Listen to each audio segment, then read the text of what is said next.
Hello everyone, welcome back to the RationalInvestor.com's Daily Brief Recap. Today is Friday, TGIF and all that. 14th of February, about halfway through the month. Hope you guys are surviving wherever you are in the world. Of course, tons and tons of back and forth about coronavirus. Oh my goodness. I think more importantly, in my eyes, China's kind of losing face with the World Health Organization and stuff. And now they're doing new testing systems and stuff, and of course revising the numbers substantially higher. So we'll see how this plays out. But I think probably most importantly is we have to acknowledge Monday is a holiday. Man, we got a lot of holidays in these markets nowadays, eh? So that means we have a 3-day weekend, a holiday long weekend coming up. And of course, with all this coronavirus concern, does it really make sense putting on a whole bunch of new risk heading into a big uncertain window like this? And then conversely, is it maybe a half decent idea maybe to go buy a little bit of security risk off and just maybe even if you were short risk off, maybe just sort of square your books heading through this long weekend event. I think that's basically what I see going on here. I had put out tweets earlier today because I think it's always good just to keep your eye on the derivatives boys, just to see what their sort of plan is, what the 1% is doing, all that kind of fun things. And I put out a tweet earlier today just sort of highlighting that I do believe that they have officially parked the stock market exactly where they would like to have it. We might see a little bit of back and forth here, but on balance, if you look at the options open interest, I think they do very, very well if they can take the market out anywhere sort of around to this 337 level. All of these calls will expire worthless. All of these puts, look at that, 70,000, 60,000, 40,000, all expire worthless.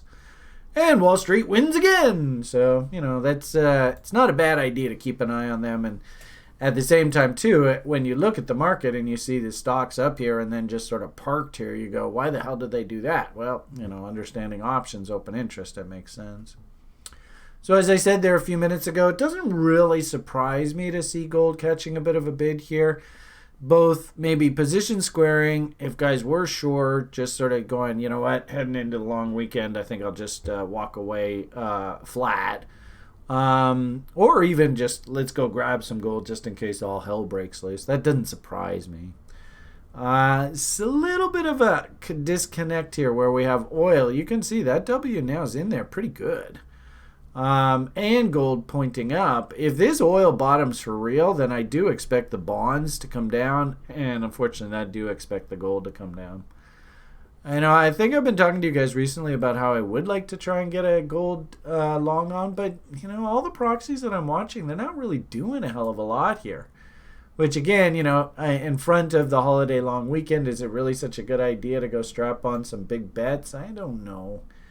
But I think I was talking to you guys yesterday. I was watching this nugget really closely, and if it broke out, I was more than happy to join the party.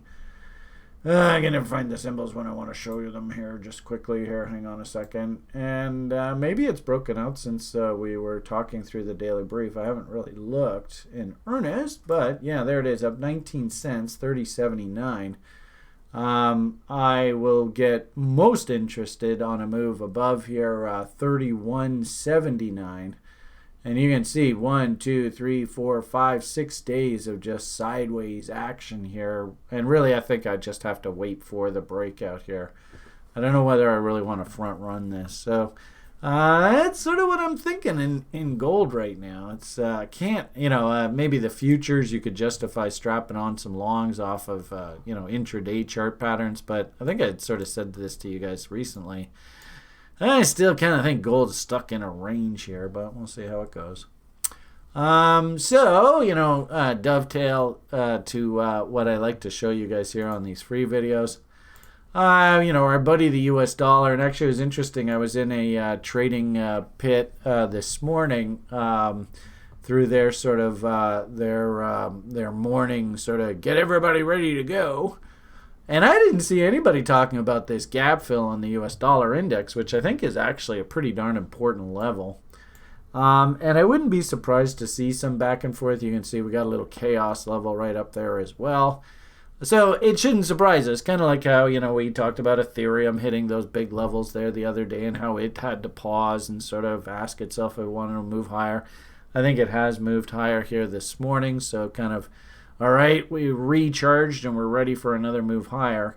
I wouldn't be surprised if there has to be some recharging around this level here on the US dollar index. So can't really justify go out and now buying US dollars. And then I think I showed you like euro yesterday. I can't go and short that. It's already collapsed. So I would just sort of be in a hurry up and do nothing mode. And if anything, if I was long this off of these like W's down here, I might even think about taking some profits.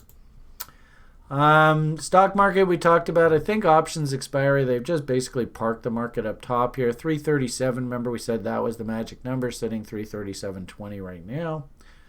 There's that bottom in oil. Now, the problem I have with calling this a bottom is that our rule at TRI is we can't really call a trendline breakout buy until we get a W on the other side of this trendline. So this is encouraging, but to be perfectly honest with you, following the holiday weekend, I wouldn't be surprised if we have to come back down, and this would be my buy signal. So we're still a bit early here. And unfortunately, if oil does just go screaming up here, then that tells me at some point it's going to have to come screaming back down. So I did go and pick up an oil stock here recently. It really hasn't done anything, and I don't expect it to do anything for probably the next month or so. Just sort of a lot of stocks, and when we get to the stock market kind of conversation, Brian, I love buying W's. So when they come in, I'll pull the trigger, but that doesn't necessarily mean I'm expecting it to take off tomorrow. Risk on, I think kind of parkied. I think US dollars kind of parkied a little bit, and I think, through the holiday long weekend, it's encouraging to see oil firming up here a bit, but I don't necessarily have a buy signal here. If anything, it probably, if we looked at the options information about oil, we'd probably find that it also is parked at an important options level. Good old bonds. We did have some econs come out in the States today that showed consumers were feeling pretty positive, but at the same time, too, the industrial sector, industrial production, those kind of things, numbers pretty soft. So I think the bonds like that, and of course if the stocks are a bit heavy, they'll like that as well. Remember I said sort of position squaring. I can understand that. And then also too, we have our fun little trend line here, which the market has not lost, right? You can see it's come back down a couple times against this trend line. If we turn back up here, that's probably going to create like a bullish bot on the bonds, which probably will correspond with bullish bots on things like gold.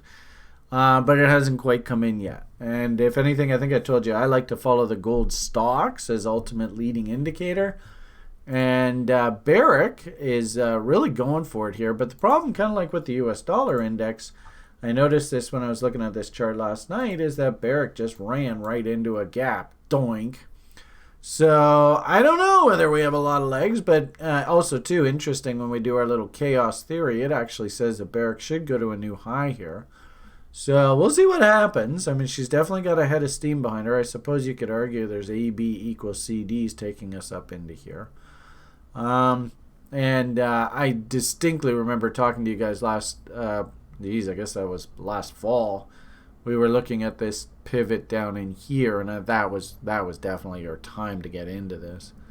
Real mess though. I mean, outside downside reversals, market cranks lower, then gap higher, violently going break those back forth. Look at this little M top stop out, some guys who are running stops up, then boom, right back up to new highs. I mean, oh boy, this is messy. And I don't have a trade specifically on Barrick here. Like I said, the market I was watching, I showed you that nugget chart. But also interesting, look at this. What the hell's going on? If this is a bull market, why is this damn thing down? What the hell's going on here? So there is bot trend continuation trade levels that I want to watch for the XAUs. I showed you the nugget levels. And really, if this is a bull, we want to see these W's start coming in here. Damn it. So I've got to wait for that.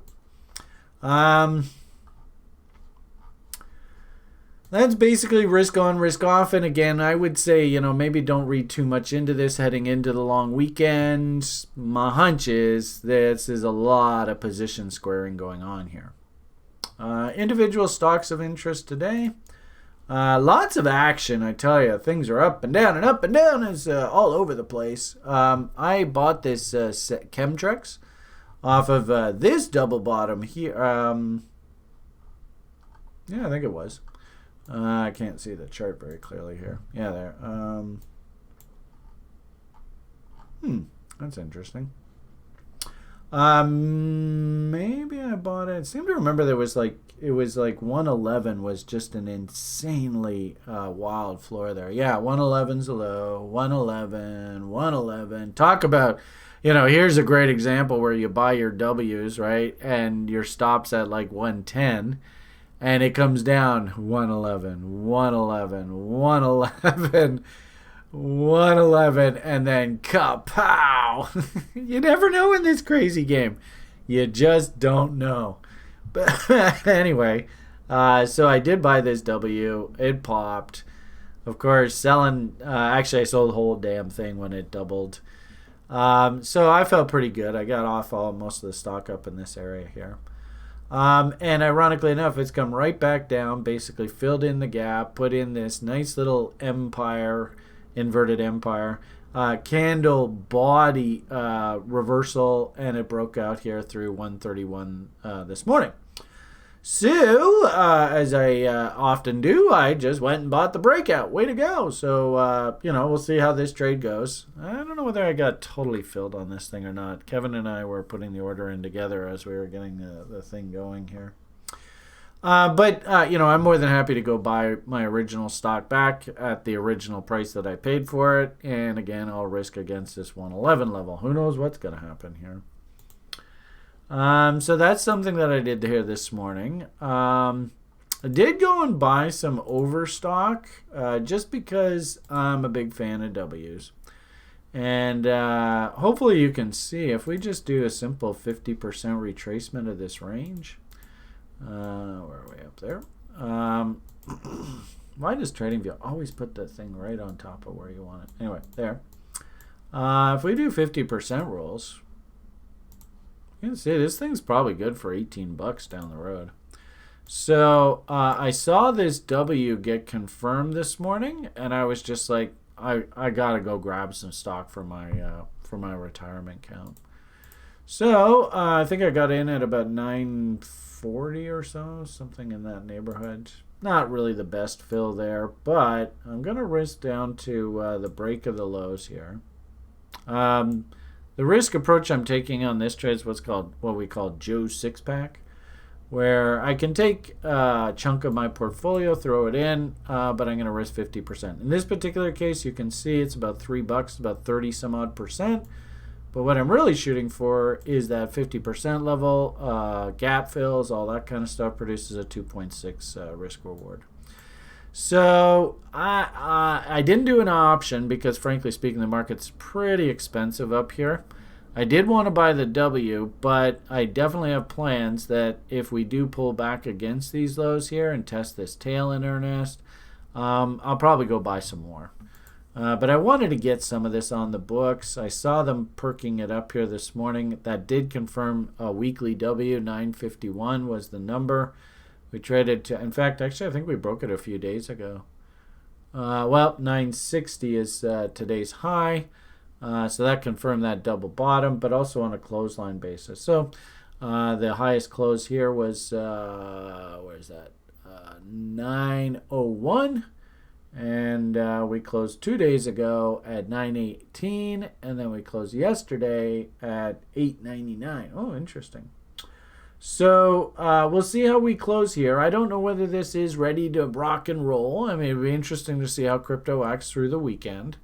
But I did go and buy a bit of this, and I'll risk down to this 648 low. So, I'm an open book. As I told you, I don't care whether you buy this or not. I'm just telling you what I'm doing. And either it's going to pop up into 50% retracement levels and woohoo, making lots of money, or we lose these lows and I get stopped out. You know how the game goes. So, bought back a little bit of a pharma stock that I sold on a double. I was feeling pretty good about that. Bought into a double bottom, which to a certain degree is a crypto-related name. Might have to take a bit of heat on this trade. I fully acknowledge that. Thought I'd, for fun, show you an idea that Kavarkinator is super jazzed about. And you should look at this chart and go, well, I guess I can understand why. I mean, it's not rocket science. I might, just if this thing can tick up through the highs here, Kevin, I might just go grab some on that W. That's not 599. Sitting right now at 576, only about 20-30 cents away. Why don't we just write that on there? 5.99. And, if you do things like reload zones off the top, right, should make sense. That's probably in a nice little acceptable buying window. There we go. Yeah, actually, 584 is 70.86, right? So I love that level. Be forewarned, this is an interesting story. Maybe I won't tell you about this story. Let's maybe make it a special assignment for the YouTube audience. I'm just going to simply show you there's the technical picture. Now you go and do the fundamentals and tell me whether you might be interested in investing in this story. It's an interesting story. It's different. But, the bottom line here is you should look at this chart and go, gee whiz. If this thing has got any legs to it, does it have any room to run up here? And my hunch is, for whatever it's worth, it's just a hunch, but my hunch is Mr. Kavarkinator is going to be a happy camper. But we'll see how it goes. There's definitely an idea for you to chew on. Remember, we don't care whether you buy anything that we buy. We're just showing you what we buy. Heading on over to crypto in particular, we've talked at length, of course, about the significance of this 10,149 level. 10,000, itself is a big fat round number, so that in itself acts as a magnet. Probably if we're thinking about where can the market go, that look left kind of thinking, this monstrous wick all the way up top here could very easily be eaten, and that's in essence what they're trying to do here. Because of the chaosness levels, I don't think we can depend on this W giving this market enough sort of firepower to set up a new leg higher. I personally think that we're coming into the end of this run, not the beginning. And really the ultimate key for me, a guy like me, if I had bought off here, I sold a chunk here, I've either got my stop at break even or I'm trailing it off a key support. I'm not thinking about buying Bitcoins right here. Full end stop to the conversation.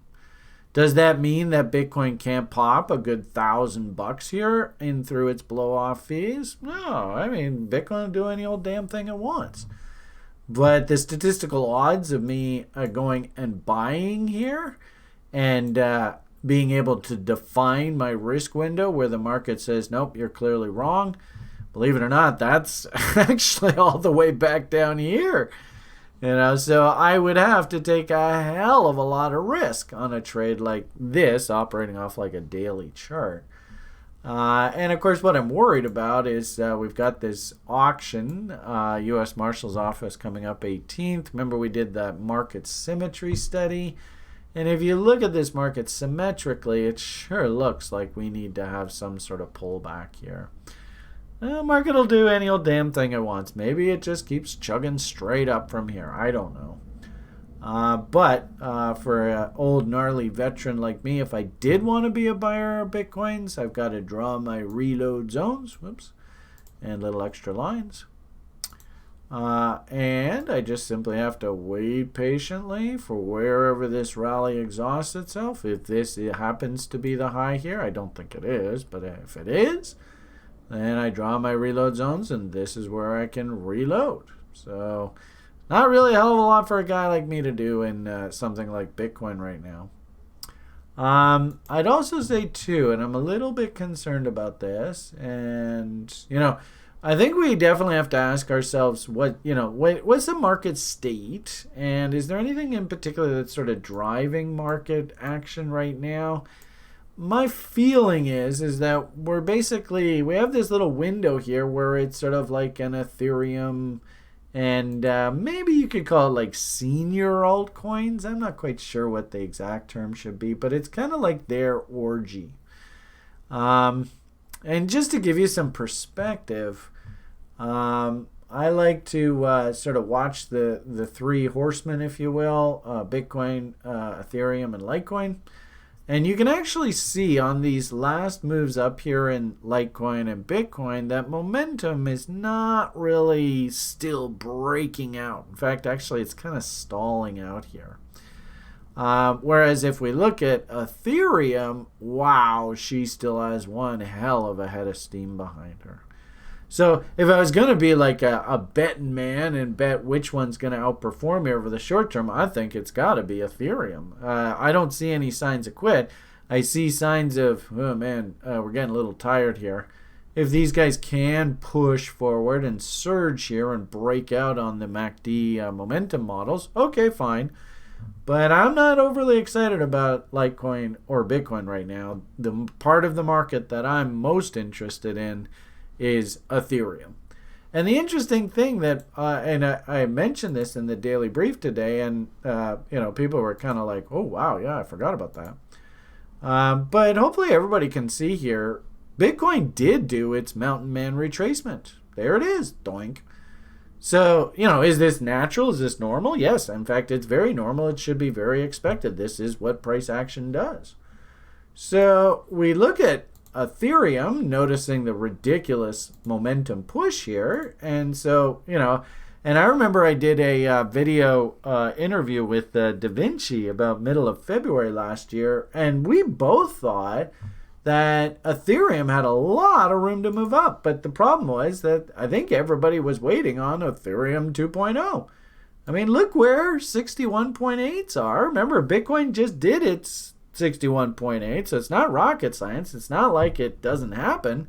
In fact, you should expect this trading range to be traded to. That's $900. So she's got a head of steam behind her. There's no doubt about that. I'm not going to call a top on this bad boy here until it actually does start showing me signs that momentum is exhausting, because I don't see any signs of exhaustion here.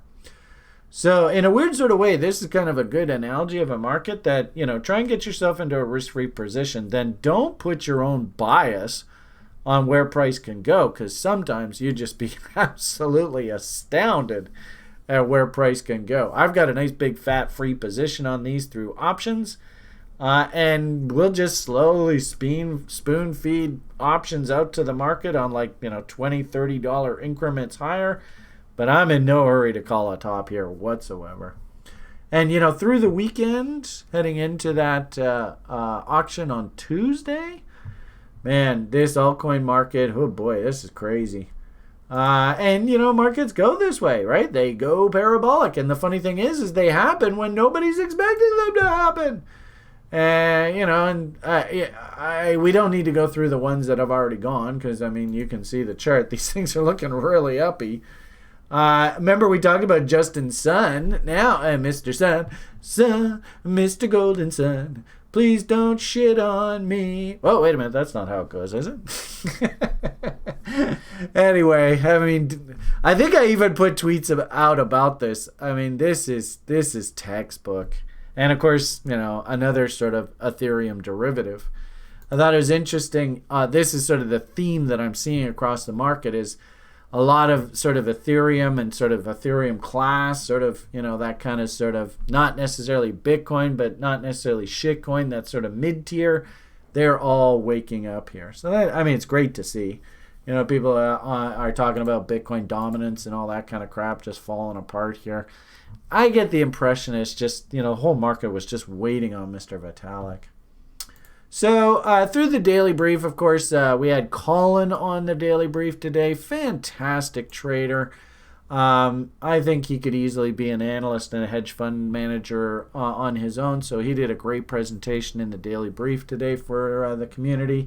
just going through all the lists. Okay, this guy's setting up, this guy's setting up, this guy, keep your eye on this guy and all that kind of stuff. Just great work, Colin. Couple ideas that I see happening here in crypto that you might want to look at. I mean, I'm not going to pound the table. If I understand correctly, Mr. Sun actually went and bought out this BitTorrent. I'm not quite sure exactly how the fundamental story goes. You guys all know. Well, maybe you don't. If you don't, you better learn now. We have an old expression in the market, and really, I'm not even quite sure how far back we should go here. Yeah, maybe I'll go all the way back there. The longer the channel, the bigger the run. And this, to me, looks exactly like the Verge trade that I did a couple of years ago where I bought Verge at 2 sats, and of course everybody knows what the hell that thing did. So I get the feeling that, this is the kind of market that I think, we're setting up for the summer. Going and picking up this thing at 6, 7 sats. Could you see 10, 15 sats? Get a free position, double your money? I think so. But I'm not telling you what to buy. Of course, what do you think the odds are? Brian's probably long from in here. Another one that this thing isn't technically ready to go, but it's a sleeper name. It's a darling in this space. If you don't know the story of GeoCoin, I would strongly suggest that you look into it. Anytime this thing pumps, anytime there's tweets about it, all of the Twitter OGs go, oh my God, I absolutely love the fundamentals. Oh, I love this story. Oh, this thing is awesome. And then, of course, it does its insane pumps and all that kind of craziness. I don't have it on here. This is our little chart deck here. So don't, here, like this is what, 1,500 and it pumps to 6,500. That's a pretty good trade, eh? So, interesting location this guy's worked its way down to. You see the original double bottom. I think they even left a little gap here. Notice it's begrudgingly working its way down in here. The only reason why I mention this is because these guys moved over to the Ubiq platform. Ubiq is technically a clone of Ethereum. So again, if Ethereum and Ethereum names are running, well, it's about bloody time this goddamn Ubiq got going. And actually kind of funny. First time in probably about 6 months I see Alex Sturck starting to tweet again. So obviously they were going through some sort of quiet period here where they weren't allowed to talk to anybody. And now all of a sudden I see him talking again. So clearly they're feeling optimistic. So the point of the matter here is, you tell me, has this thing got any kind of room to run up here? I'm not going to tout this one. Remember, these names are on tracks, so you got to deal with all that craziness. But if you want to go down that road, this is more of sort of a contrarian. It's not really a technical breakout or a technical buy here, but I would definitely take a real good look at this GeoCoin and keep it on your radar screen. This is a good example of a coin that has not participated yet, but I know for certain, when this thing goes, the OGs, they just love this thing. All right, so there's your report here for today. Hope you enjoyed that. Hopefully I gave you an idea or two to consider. And gotta tell you, it's a really fun market. Having lots of fun buying and selling and doing our crazy trader thing. All right, I think I'll leave it at that. Have yourselves a great day. I suppose we'll see you all for some broiler chickens on the weekend. All the best, and bye for now.